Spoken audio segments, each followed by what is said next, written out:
आप जानते हैं कि बीते कुछ दिनों से अरुणाचल प्रदेश के तवांग सेक्टर में चाइनीज इनकर्शन जैसे बहुत गंभीर मुद्दों को सांसद उठा रहे हैं।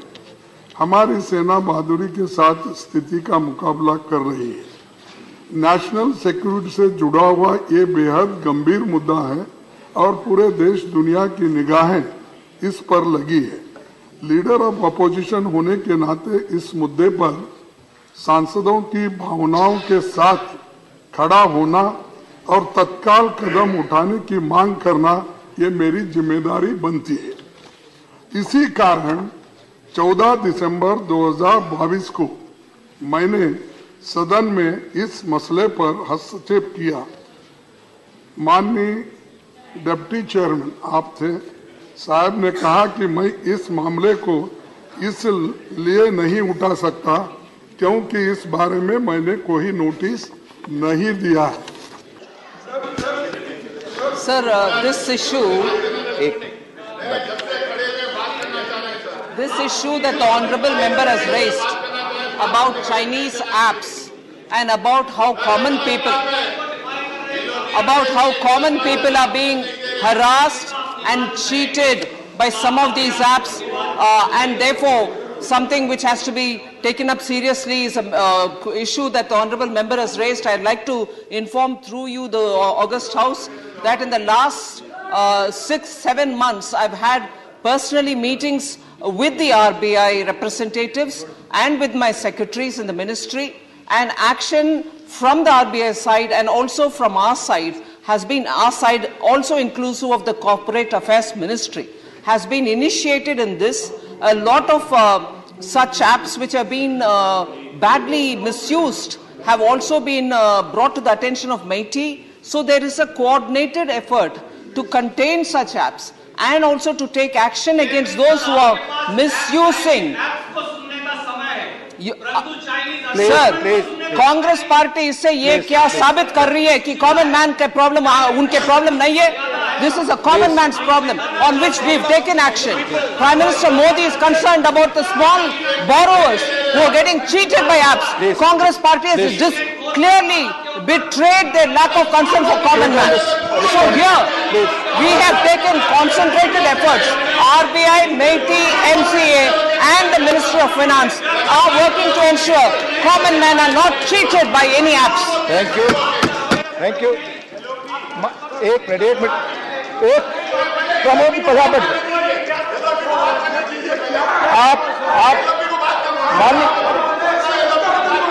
माननीय अभी मैंने माननीय एलओपी को बोलने की अनुमति दी थी, अभी बोलने के लिए मैंने अनुमति दी थी। नहीं, आप क्या चाहते हैं कि नहीं, एक माननीय सदस्यगण, प्लीज नासिर हुसैन प्लीज, आप प्लीज राघव जी प्लीज बैठ जाए, प्लीज राजदीप सुरजेवाला जी प्लीज आप एक मिनट बैठेंगे। मैं आग्रह कर रहा हूं चेयर से खड़े होकर के, please take your seat. Raghav ji please आप पहले एक, मैं आप ही की तरफ देख रहा हूं और बता रहा हूं, प्लीज एक बार सीट लीजिए।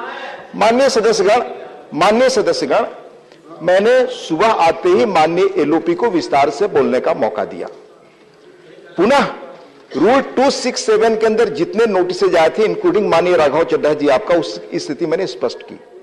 हाउस जो लिस्टेड बिजनेस है उसके अनुसार चलता है। अगर लिस्टेड बिजनेस में कोई चीज बदलाव होती है तो चेयरमैन के कॉन्सेंट से स्पष्ट किया मैं 267 के तहत क्या स्थिति है। आप में से कोई सदस्य किसी वक्त अगर कुछ कहना चाहे तो उसके लिए एक सिस्टम बनाइए। आप जो रूल्स बनाते हैं उसके तहत मैं फंक्शन करता हूं। आपने रूल्स जो बनाए हैं, जो डेली का बिजनेस है उसके तहत मैं चलूंगा। अगर 0 आवर चल रहा हर आदमी खड़े हो जाए तो मैं इजाजत नहीं दे सकता। माननीय एलओपी कुछ करे जी, प्लीज के तहत ही बात कर रहे हैं सर। ये देखिए, आप हमारे सदस्य इधर के मेंबर जब कोई भी सवाल उठाते हैं या चर्चा के लिए डिमांड करते हैं तो आप सारा सकट उसको नकारते हैं। इससे क्या होता है कि उस साइड की बात चले जाती है और हमको जो कहना है वो बात आती ही नहीं, और आप हमको मौका ही नहीं देते हैं। लेकिन आप बोलते हैं बार बार रूल्स कौन से, मैं बताता हूं।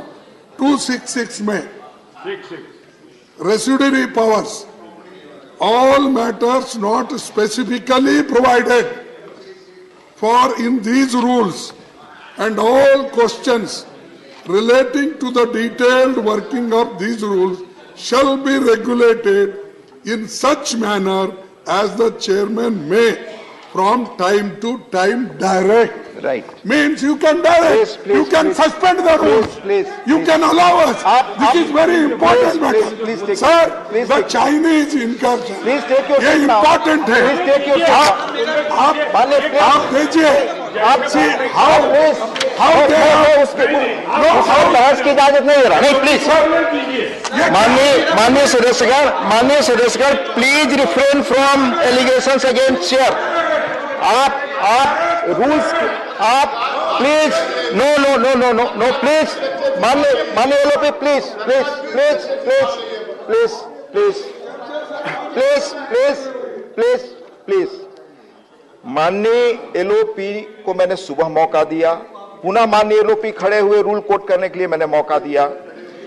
अब माननीय सदस्यगण मुझे आप ये बताएं, जिस रूल का उन्होंने उल्लेख किया उस रूल में कहा जा रहा है कि all matters not specifically provided for in these rules and in all questions relating to the detailed working of these rules shall be regulated in such manner as the chairman may from time to time direct। मैं chairman का जो direction है उसी के तहत आपको स्पष्ट किया, 267 में नोटिस नहीं है। तो जो रूल्स के तहत जो बिजनेस आज का है मैं उसी के तहत जाऊंगा। कोई व्यक्ति अगर बिजनेस को चेंज करना चाहे तो उसकी प्रक्रिया है, मैं उस प्रक्रिया में अपेक्षा करता हूं कि आप उस प्रक्रिया का पालन करें, आप नोटिसेस दें उस प्रक्रिया के तहत, उस रूल्स के तहत, और उस पर बहस की मांग करें। प्लीज बाबूराम निषाद जी, माननीय बाबूराम निषाद, प्लीज।